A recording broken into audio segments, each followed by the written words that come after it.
It's been a while since I've done an Underdog of cinema, and the other night I watched the 2011 film The Grey, directed by Joe Carnahan, and thought this is a really great example of a film that is an underdog. It's one that I hadn't really given the time of day because I thought it was going to be something very different. I sat down to watch a mindless action movie just for a little bit of fun, and I got instead something which I felt was actually quite moving and deep and thematically deep. It had a lot going on in it, and it was very, very well made. And I couldn't believe that I hadn't heard a lot about this film. I remember when it was released, it was advertised in a very specific way. It was advertised as if it was a standard action film.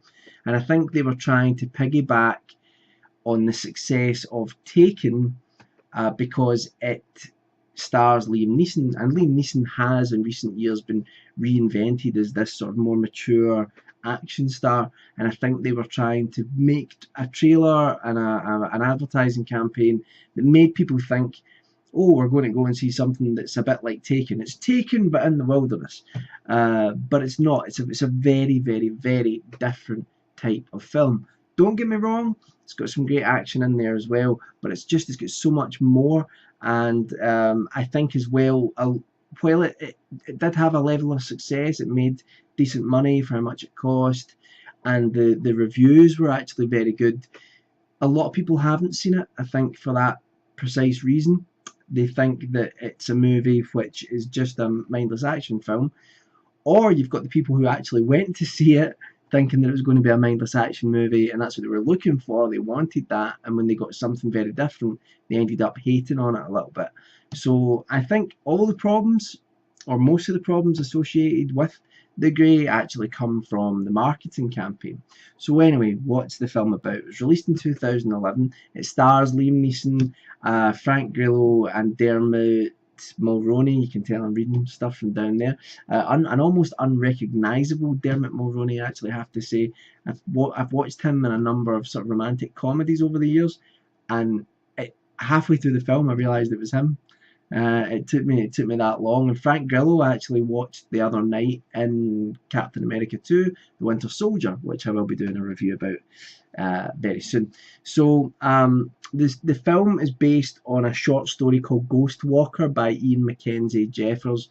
Never read the story, didn't know anything about it, and the plot follows a group of sort of oil workers or oil drillers who basically are in Alaska, and they are involved in a plane crash.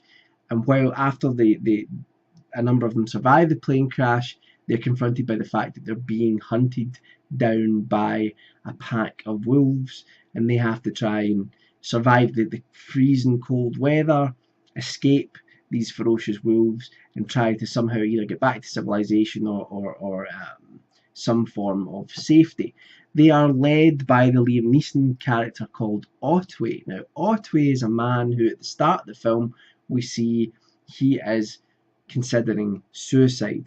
He works not as a driller. He works as a hired gun, basically, who protects the workers from wild animals, wolves and bears.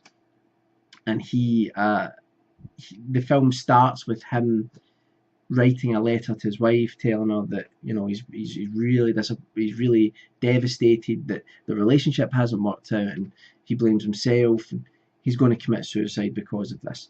So he feels that he doesn't have anything else to live for, really. But he decides against it. He decides not to. Then this crash happens, and he's thrown into this environment where he has to focus on not just helping himself, but helping the men around him, trying to get them out of this situation as well. So yes, it sounds like a fairly typical action adventure movie, but there's so much that separates it from other types of films, even other, like, it's a survival movie as well.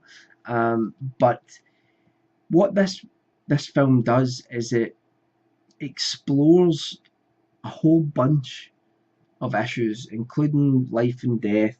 It explores religion, atheism. It looks at the idea of enduring in the face of utterly bleak prospects, and it does it in a really moving way. I mean, these men that are in this film, they don't really get on. They don't really all particularly know each other. Um, and in fact, some of them are quite unlikable to begin with. But there's almost a camaraderie that breaks out amongst them. But they are all not only facing their own demons individually, but they're also facing the reality of never again seeing the faces of their loved ones. And I found it really poignant. I found the whole movie really, really moving.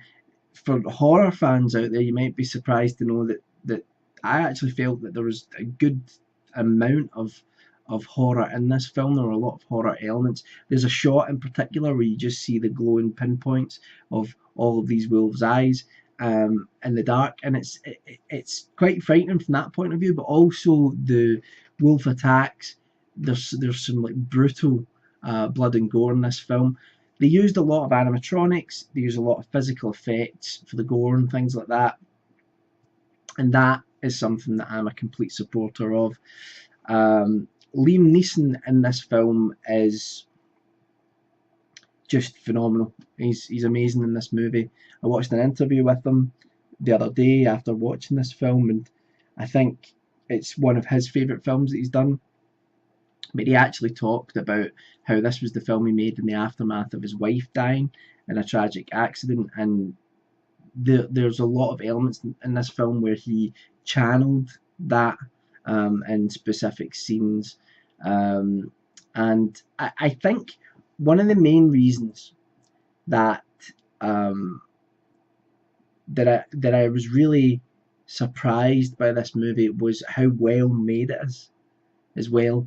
It was just so well pieced together, so well shot, and sometimes you get really pleasantly surprised by something, and that's what happened with The Grey with me. I was really, really pleasantly surprised. So I would thoroughly recommend this movie to anyone who wants to watch it.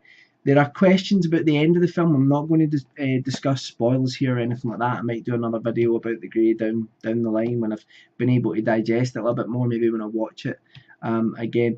But a lot of people focus on the end of the movie, and I think they are missing the point of the film. People thought that they didn't get something that they thought was blatantly advertised in the trailers and things like that. Go into it with an open mind. Go into it with no preconceived notions of what the movie is, and you will have an absolute blast.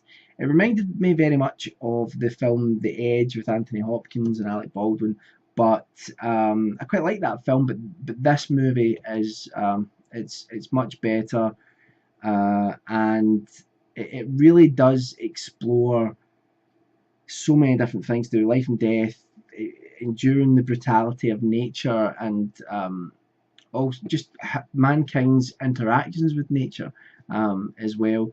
And the music was fantastic as well, although I read the other day that some of the musical cues are taken from a film called Ink by the same composer. But the music nonetheless is really great, especially in the final scene. It's really well done. So I'll leave a link to the IMDb page down below. Go and check out The Grey. I can't recommend it highly enough. Is it one of the best movies ever made? No, but it's certainly, to me, on one viewing, mind, it's one of the best survival films that I've seen. And as with most sort of genre pictures, if the film is actually about something very, very human, rather than just the spectacle of it, the film is just so much stronger for it. The story's so much stronger for it. The characters are so much more relatable to. You can invest in it, and therefore you get much more affected by what happens in the movie. This really easily could have been a slasher film, basically, with wolves. It could have been that type of film, but it's not. But don't let that put you off if that's what you wanted to see, because it really is worth checking out. And just before I go, one last thing. One of the controversies with this film revolved around the fact that it depicts wolves in a very aggressive, sort of man-eating mould, which is the way that wolves have been perceived for centuries. And yes, for the most part, wolves are not that. They're actually frightened of people for the most part. But there have been some isolated wolf attacks. It's just that the vast majority of wolves are actually more frightened of human beings. But I think the people who are focusing on that are missing the point. You know, Iron Man can't fly in real life. So in film, sometimes you just have to suspend your disbelief a little bit. And there is the question about whether the film's more abstract than literal, but I don't want to ruin that for anyone. So go check it out. I can't even speak. IMDb page down below, and I will hopefully be back soon with some more movie reviews in the not too distant future. Bye for now.